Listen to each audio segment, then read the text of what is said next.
പ്രതിസന്ധികളെയും പിന്നിട്ട് വിഴിഞ്ഞം ഇന്ന് യാഥാർത്ഥ്യമാവുന്നു. വിഴിഞ്ഞം ഇന്ന് രാജ്യത്തിന് സമർപ്പിക്കുന്നു.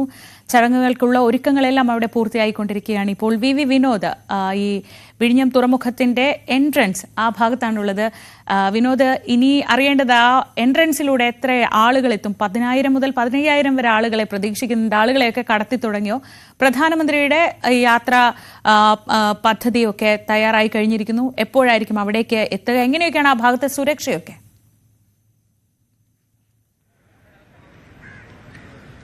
ശ്രീജ, നമുക്കിപ്പോൾ ഈ ദൃശ്യങ്ങളിൽ കാണാം. പ്രധാന കവാടത്തിലൂടെ ജനങ്ങളെ ഉള്ളിലേക്ക് പ്രവേശിപ്പിക്കുകയാണ്.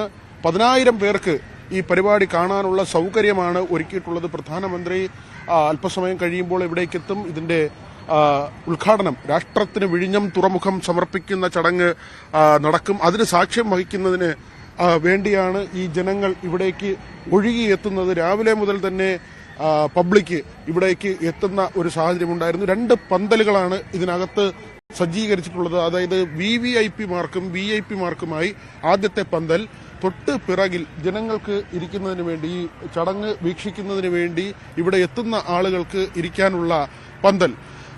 ഈ സ്ഥലം കൂടി നമ്മൾ പറഞ്ഞു പോകണം ശ്രീജ. 140 ദിവസം പ്രതിഷേധ സമരം മത്സ്യത്തൊഴിലാളികൾ അവരുടെ ആവശ്യങ്ങൾ ഉന്നയിച്ചിരുന്നു.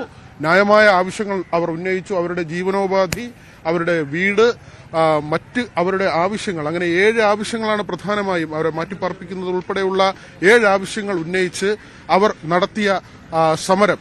ആ ഒരു സമരത്തിന് കൂടി വേദിയായ ഇടത്താണ് നമ്മൾ നിൽക്കുന്നത്. അതെല്ലാം തരണം ചെയ്ത് ഇത് യാഥാർത്ഥ്യമാകുന്ന നിലയിലേക്ക് പോകുന്നു. വിഴിഞ്ഞം യാഥാർത്ഥ്യമായിരിക്കുന്നു. എന്താണ് വിഴിഞ്ഞം എന്ന് പറയുന്നത്? നമ്മുടെ സംസ്ഥാനത്തിന്റെ തന്നെ ഒരു ബ്രൈഡൽ പ്രോജക്റ്റാണ്. കേന്ദ്രത്തിന്റെ ഭാഗത്തു നിന്നുണ്ടായ ഒരു സഹകരണം ഈ പ്രോജക്റ്റ് ഇംപ്ലിമെന്റ് ചെയ്യാൻ വേണ്ടിയിട്ട് ഈ വിഴിഞ്ഞം ഇംപ്ലിമെന്റ് ആവുന്നതോടുകൂടി ഈ ഒരു സംസ്ഥാനം ഒരു എമർജിംഗ് സ്റ്റേറ്റ് ആയിട്ട് തന്നെ മാറും. വരാൻ പോകുന്നൊരു തലമുറയ്ക്ക് വിദേശത്തേക്ക് ജോലി തേടിപ്പോകുന്ന ഒരു മൈഗ്രേഷൻ എന്ന് പറയുന്ന ഒരു വലിയൊരു ഹ്യൂജ് മൈഗ്രേഷൻ നടന്നുകൊണ്ടിരിക്കുന്ന സമയത്ത് ഈ വിഴിഞ്ഞം വരാൻ പോകുന്ന ഒരു തലമുറയ്ക്ക് വലിയൊരു ജോബ് പ്ലാറ്റ്ഫോമാണ് ഉണ്ടാക്കി കൊടുക്കാൻ പോകുന്നത്. അതിന് കേന്ദ്രത്തിന്റെ ഭാഗത്തു നിന്നുണ്ടായ സപ്പോർട്ട്, അതാണ് ഏറ്റവും എടുത്തു പറയാനുള്ളത്. അത് സപ്പോർട്ടീവായിട്ടുള്ള ഇൻഫ്രാസ്ട്രക്ചറിന്റെ ഡെവലപ്മെന്റ്സ് കാര്യങ്ങളെല്ലാം തന്നെ വിഴിഞ്ഞം യാഥാർത്ഥ്യമായിരിക്കുന്നു എന്ന് പറയുന്നു. വിഴിഞ്ഞം യാഥാർത്ഥ്യമായി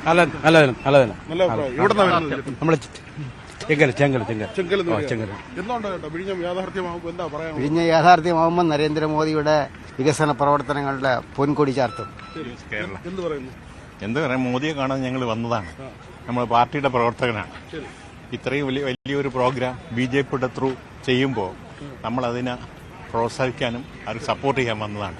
കേരളത്തിന്റെ വലിയ സ്വപ്നമാണ് ഇത്.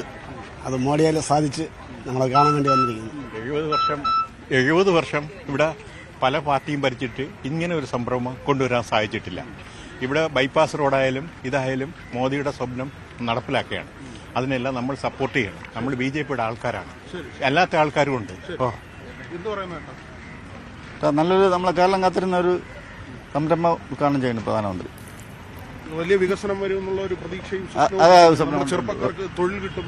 ഉണ്ട്, നല്ല നല്ല തൊഴിലും വികസനം വരുമെന്നാണ് നമ്മളെ പ്രതീക്ഷ. ചെറുപ്പക്കാരെന്തോ പറയുന്നു? നല്ല അഭിപ്രായമാണ്. ഒരുപാട് പേർക്ക് ജോലിയൊക്കെ കിട്ടും. സാധ്യത വളരെ കൂടുതൽ. നാട്ടിൽ നിന്ന് ഒരുപാട് ചെറുപ്പക്കാർ പുറത്തേക്ക് പോകുന്ന സാഹചര്യമുണ്ട്. കുറെ പേർക്കെങ്കിലും ഇവിടെ നിൽക്കാൻ പറ്റുമെന്ന് വിചാരിക്കുന്നുണ്ട്. അങ്ങനെയുള്ള സാഹചര്യങ്ങൾ വളരെ കൂടുതലാണ്. ശരി ചേട്ടാ, എന്ത് പറയുന്നു? വിഴിഞ്ഞം യാഥാർത്ഥ്യമാകുമ്പോൾ എന്ത് പറയുന്നു? വിഴിഞ്ഞം യാഥാർത്ഥ്യം ഈ നമ്മുടെ സ്റ്റേറ്റിനെ ഒരു വികസനം ഉണ്ടാവും. കേരളത്തിന്റെ പ്രത്യേകിച്ച് കേരളം മാറാൻ പോവുകയാണ്. അതിന് ഏതൊരു മാറ്റവും ഇന്ത്യയുടെ ഗേറ്റ് വേ ആകുമ്പോൾ സംശയം തോന്നി ലോകം അറിയപ്പെടുന്ന ഒരു തുറമുഖമായി വരും.